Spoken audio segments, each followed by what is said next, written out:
ساری دنیا حق دے پیچھے، سارے صحابہ حق دے پیچھے ٹرتے رہے، اور قسم کعبہ دے رب دی حق علی کے پیچھے چل رہے۔ یہ جملہ میں اپنی طرف سے نہیں کہہ رہا، یہ حدیث ہے۔ ساری دنیا حق کے پیچھے چلتی ہے اور سارا حق علی کے پیچھے چلتا ہے۔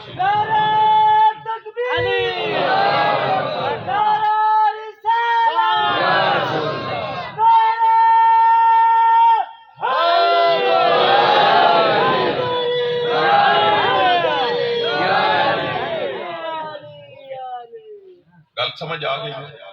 میں کہہ رہا ہوں کہ یہ ایسا نہ کہے کہ مولوی اپنی طرف سے کہہ رہا ہے، کوئی ثبوت مانگے تو ثبوت بھی آ جائے۔ پھر دوہرا رہا ہوں، ساری دنیا حق کے پیچھے ہے اور حق کے پیچھے چلتے ہیں، لیکن علی چلتا ہے، علی آگے ہوتا ہے، حق پیچھے۔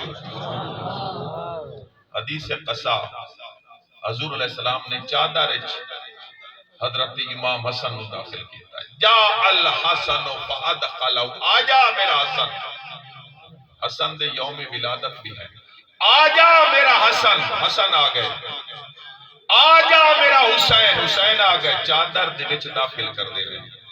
فاطمہ جاءت فاطمہ، بطول زہرا آ گئی، چادر داخل کر دے۔ علی آئے، علی کو چادر میں داخل کیا۔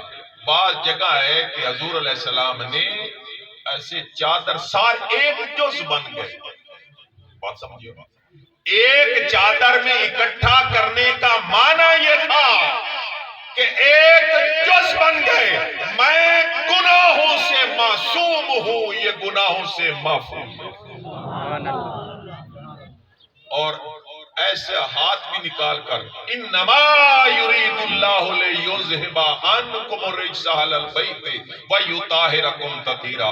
تیرا نبی 6 مہینے تک، ایک دن کی بات نہیں، 6 مہینے تک اپنے گھر سے نکلتے، فجر کے وقت مسجد میں نہیں جاتے، 6 مہینے تک حضور مسجد نبوی میں جانے سے پہلے بطول زہرا کے دروازے پر آتے۔